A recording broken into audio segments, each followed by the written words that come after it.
വിശുദ്ധ പൗലോസ് ശ്ലീഹ റോമാക്കാർക്ക് എഴുതിയ ലേഖനം 6-ാം അധ്യായം 3 മുതൽ 11 വരെയുള്ള വാക്യങ്ങൾ.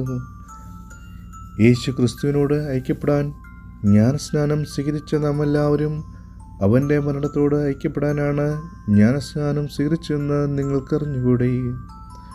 അങ്ങനെ അവൻ്റെ മരണത്തോട് നമ്മെ ഐക്യപ്പെടുത്തിയ ജ്ഞാനസ്നാനത്താൽ നാം അവനോടൊത്ത് സംസ്കരിക്കപ്പെട്ടു.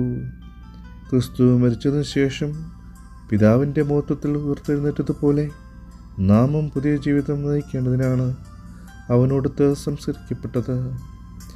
അവൻ്റെ മരണത്തിന് സദൃശ്യമായ ഒരു മരണത്തിൽ നാം അവനോട് ഐക്യപ്പെട്ടവരാകിയെങ്കിൽ അവൻ്റെ പുനരുദ്ധാനത്തിന് സദൃശ്യമായ ഒരു പുനരുദ്ധാനത്തിലും അവനോട് ഐക്യപ്പെട്ടവരായിരിക്കും.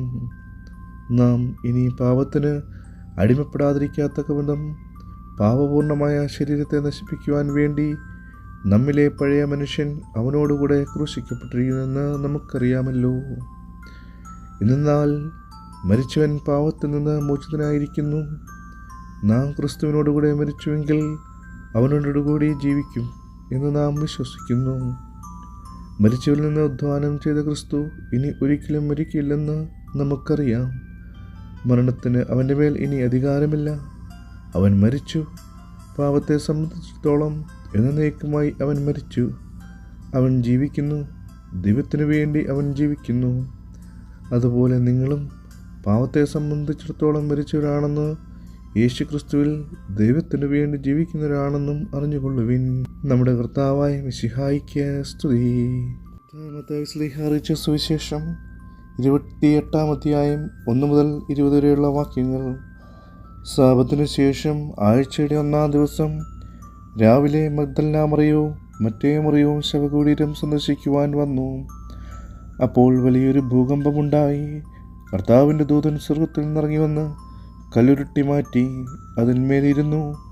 അവൻ്റെ രൂപം മിന്നൽ പിണർ പോലെ ആയിരുന്നു. വസ്ത്രം മഞ്ഞുപോലെ വെളുത്തതും. അവനെക്കുറിച്ചുള്ള ഭയനിമിത്തം കാവൽക്കാർ വിറപ്പുകൊണ്ട് മരിച്ചവരെ പോലെയായി.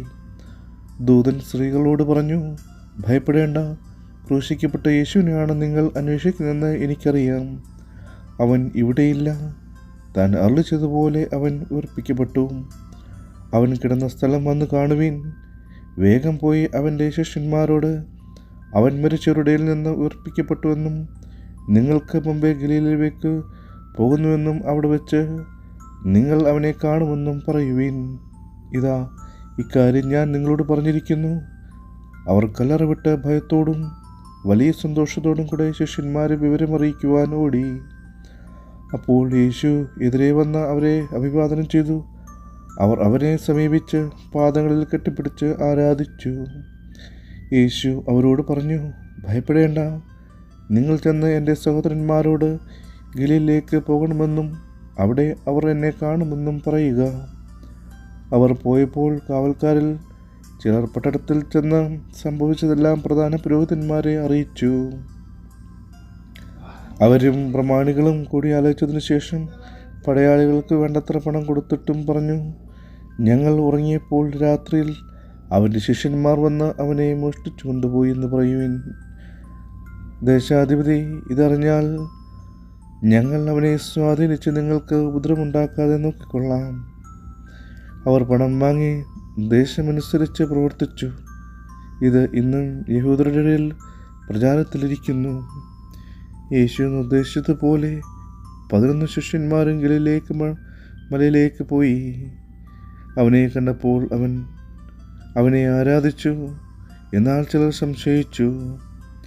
യേശു അവരെ സമീപിച്ച് അരുളിച്ചെയ്തു, സ്വർഗത്തിലും ഭൂമിയിലുള്ള എല്ലാ അധികാരവും എനിക്ക് നൽകപ്പെട്ടിരിക്കുന്നു.